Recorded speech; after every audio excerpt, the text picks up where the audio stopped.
Hello everyone, my name is Stephanie. Today I will be exploring the sober reality of child abuse in Taiwan and how it is both perceived and addressed by the current government. I will be discussing the laws currently in place that address this issue, specifically how the law impacts teachers and education. Now, the concept of child abuse and child protection is relatively new to Taiwan. The first law addressing child welfare wasn't passed until 1976 and was primarily modeled on Japanese legislation.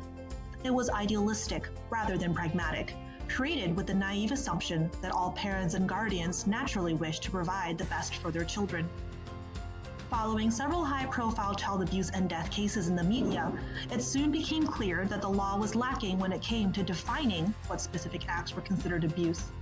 While the population of Taiwan was generally in agreement on the definition of problems like sexual abuse, there was no common understanding of physical abuse, and most people had little to no knowledge of verbal or emotional abuse.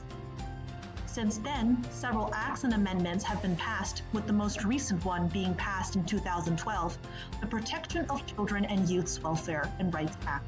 One of the first things the act did was define abuse and gave a generalized outline of how the government will provide and protect children, investigate into potential abuse cases, and the roles that education agencies would play. First, in terms of education, the law affected hiring practices. Article 81 gave loose guidelines on who was eligible or ineligible to be hired in an educational role.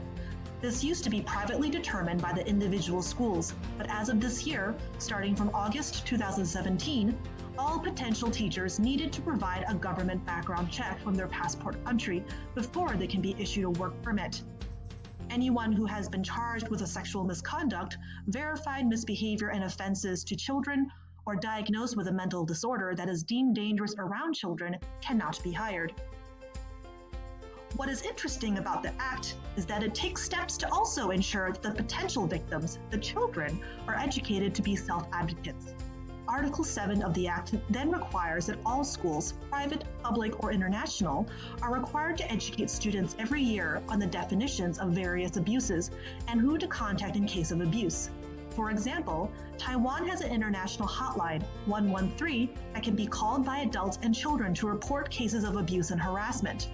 These lessons take place in my school's Life and Society classes, run by the homeroom teachers. Article 71 requires that all personnel working in education must be educated on how to identify instances of abuse, and teachers are considered mandatory reporters. Article 104 outlines the penalties to those who fail in their duty to report suspicion to the correct authorities. Ideally, this means that in practice, most teachers are encouraged to report even the tiniest suspicion to the appropriate authorities, and all investigations are conducted by relevant government agents instead of the school itself.